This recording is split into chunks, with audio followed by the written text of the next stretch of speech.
le monde tourne. Direction la Birmanie, refusant de tirer sur leurs concitoyens. Les informations pullulent. Tout de suite, voici les informations. C'est le moment d'ouvrir la page internationale avec Erlichi Dorelas depuis Boston, Massachusetts.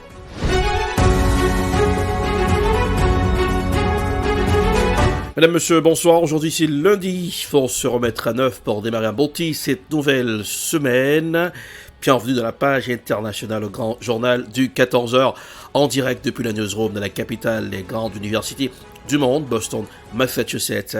Erlich Dorelas pour la présentation, à Jacques Mel pour présenter ce grand journal, Lionel François et Smith Jean-Julien Rubens assure la manœuvre technique. Bonsoir aux auditeurs de la radio évangélique Hosanna 102.3 FM à Jacques Mel.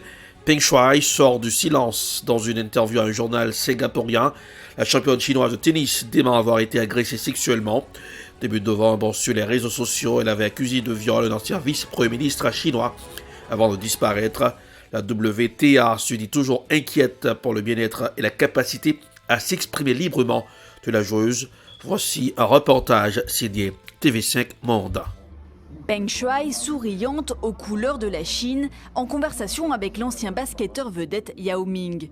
Cette vidéo d'une rencontre à Shanghai lors d'un événement de la Fédération internationale de ski a été publiée sur Twitter par une journaliste travaillant pour un média d'État chinois. Séance photo sur la terrasse, suivie d'une interview impromptue par le journal singapourien Liane Zhao Bao. L'ancienne numéro 1 mondiale du tennis en double, embarrassée, regarde autour d'elle. Vous filmez là ? Mais répond aux questions.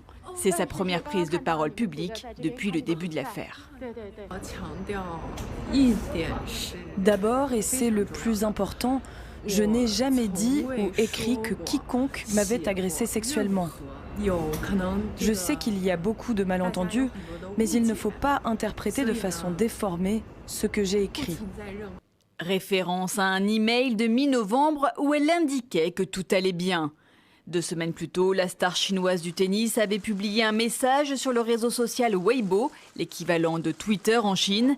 Elle décrivait une relation sentimentale avec Zheng Gaoli, l'un des hommes politiques les plus puissants de Chine, mais évoquait aussi un rapport sexuel forcé.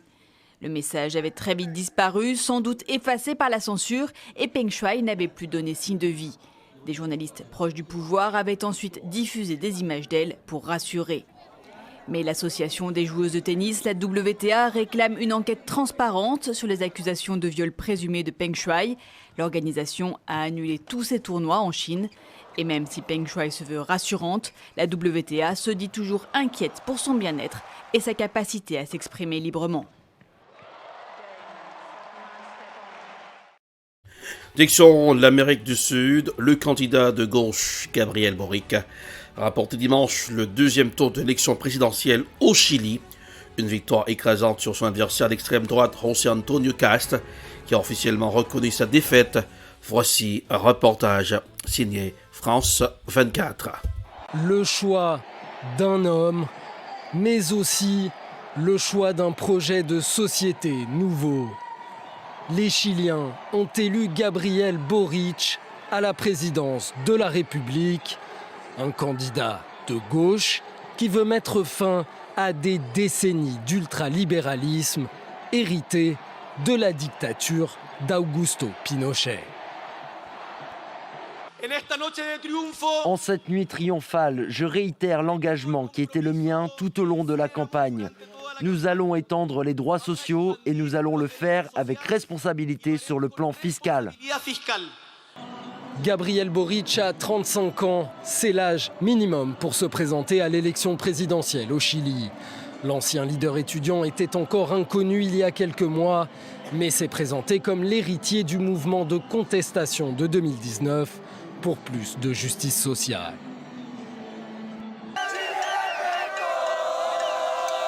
Avant même la fin du dépouillement, les Chiliens connaissaient déjà le nom de leur président. Et dans les rues de la capitale Santiago, envahies par les partisans de Gabriel Boric, les drapeaux noirs de la contestation de 2019 côtoient ceux des LGBT. Il a une vision du futur que je trouve intéressante, mais par-dessus tout, c'est un soulagement par rapport à ce qu'aurait signifié un gouvernement caste. Car José Antonio Cast, l'adversaire de Gabriel Boric lors de ce second tour, est aux antipodes du candidat vainqueur. Avocat d'extrême droite, l'homme est un nostalgique de la dictature de Pinochet, souvent comparé au président brésilien Jair Bolsonaro. José Antonio Cast a immédiatement reconnu sa défaite et félicité le vainqueur. En Éthiopie, les rebelles tigréens se retirent de l'Amara et de l'Afar. Les rebelles justifient leur décision par la nécessité d'ouvrir une voie pour l'acheminement de l'aide humanitaire. Voici un reportage signé Africa News. Les rebelles éthiopiens du TPLF sont en train de replier vers le Tigré, abandonnant les régions de l'Amara et de l'Afar conquises ces derniers mois. L'annonce a été faite lundi par le porte-parole de cette rébellion. Getachew Reda affirme que les rebelles tigréens auraient notamment quitté la Libella, ville classée au patrimoine mondial de l'UNESCO, non sans préciser que ce répit vise à ouvrir la porte à l'aide humanitaire. Addis Abeba avait fait du retrait des rebelles des régions de l'Amara et de l'Afar et un préalable à des négociations appelé à mettre fin au conflit au Tigré qui a éclaté en novembre 2020.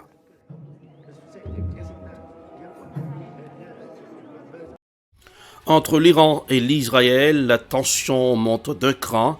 Iran promet d'écraser toute attaque contre Israël. Voici un reportage signé I24 News. Le ton monte entre Téhéran et Jérusalem. Lundi, un haut responsable militaire iranien a menacé Israël. Il assure que le régime des Mollahs ripostera de manière écrasante contre toute attaque de l'armée israélienne. Si Israël mène des raids contre l'Iran, nos forces armées attaqueront immédiatement les centres, les bases, les routes, tous les espaces. Les sources de lancement des attaques seront également ciblées, conformément à des plans opérationnels préconisés.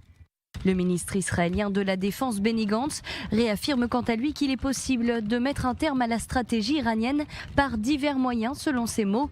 La semaine dernière déjà, le ministre de la Défense a demandé à l'armée israélienne de se tenir prête en cas d'attaque imminente avec l'Iran. Benny Gantz accuse par ailleurs le régime des Mollahs de jouer la montre à Vienne lors des négociations pour en fait enrichir son programme nucléaire. Je suis certain que bientôt les actions officielles et officieuses seront étendues par divers moyens. Il est possible et nécessaire de mettre un terme à la stratégie iranienne qui consiste à faire durer les négociations. Face à la lenteur des négociations, Israël semble donc privilégier de plus en plus l'option militaire.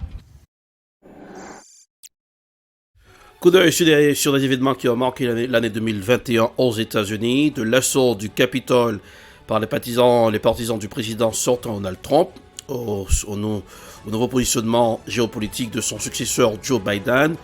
Retour sur une année d'actualité aux États-Unis. Voici un extrait de ce reportage réalisé par nos confrères de Euronews.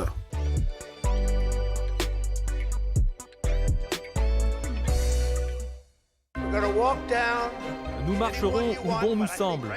Mais ici, je pense que nous allons marcher sur le Capitole. Le 6 janvier 2021, un séisme inédit ébranle les fondations de la démocratie américaine. Des milliers de partisans de Donald Trump prennent d'assaut le Capitole à Washington. Son discours a été interprété comme un ordre, l'opération visant à empêcher la validation par le Sénat des résultats d'une élection présidentielle contestée par le candidat républicain. Les sénateurs seront évacués de justesse, les violences feront 5 morts. Dans un pays encore meurtri par cette attaque contre les institutions, Joe Biden prête serment en tant que 46e président des États-Unis. Kamala Harris devient la première femme à accéder à la vice-présidence. Au cours d'une cérémonie ternie par la pandémie et les craintes d'un attentat, Joe Biden appelle à l'unité. C'est un moment de crise et de défi historique. L'unité est la voie à suivre. Et nous devons faire face en tant qu'États-Unis d'Amérique. À force de décrets, Joe Biden tient plus du tiers de ses promesses électorales au cours de ses 100 premiers jours de mandat, mais ses ambitieux plans de dépenses divisent au sein de sa majorité démocrate. En juin, son premier voyage officiel à l'étranger prend la forme d'une tournée européenne où il martèle « L'Amérique est de retour ». Lors du G7 au Royaume-Uni, il tente de réparer les dommages causés à la relation transatlantique sous l'ère Trump. Il fait de même quelques jours plus tard au sommet de l'OTAN. À cette occasion, il affirme que la Chine est le nouveau grand défi pour l'Alliance. La même semaine, le président américain rencontre en Suisse son homologue russe, qu'il avait qualifié de tueur quelques semaines plus tôt. Joe Biden appelle à une relation plus prévisible entre les deux pays, tandis que Vladimir Poutine juge la rencontre constructive.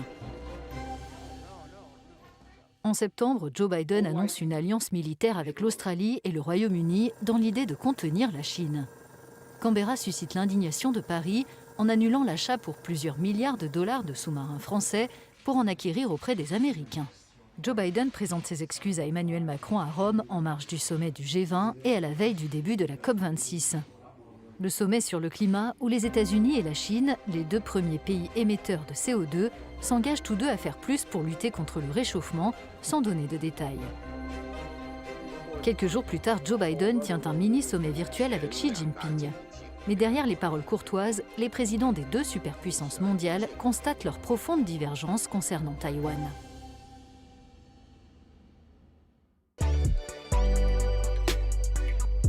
Et voilà, c'est la fin de la page internationale au grand journal du 14h pour aujourd'hui. Pour la présentation, Erlich Dorilas depuis Boston. Pour cette page internationale, pour présenter ce grand journal, Jacques Mel, Jonel François et Smith, Jean-Julien Rubens assure les manœuvres techniques. Eh bien, c'est production et prod, réalisation, télé. Bel top pour le compte de la radio évangélique Osana 102.3 FM. Jacques Mel, coup d'œil sur la température pour aujourd'hui, à l'approche du jour de la nativité, le 25 décembre. Il fait froid déjà sur Boston. Eh bien, l'hiver, c'est pour demain, ça va commencer. Boston, 35 degrés Fahrenheit, 2 degrés Celsius. À Jacques Mel, 86 degrés Fahrenheit, 30 degrés Celsius. Il fait un froid de Sibérie au dehors, Joël. On a besoin d'un bon manteau pour se rendre dans les rues, la capitale des grandes universités du monde. Oui, bonsoir aux auditeurs de la radio évangélique Osana 102.3 FM à Jacques Mel. Passez un excellent lundi et joyeuse semaine. Bonsoir, à demain. C'était la page internationale avec Erlich Dorilas.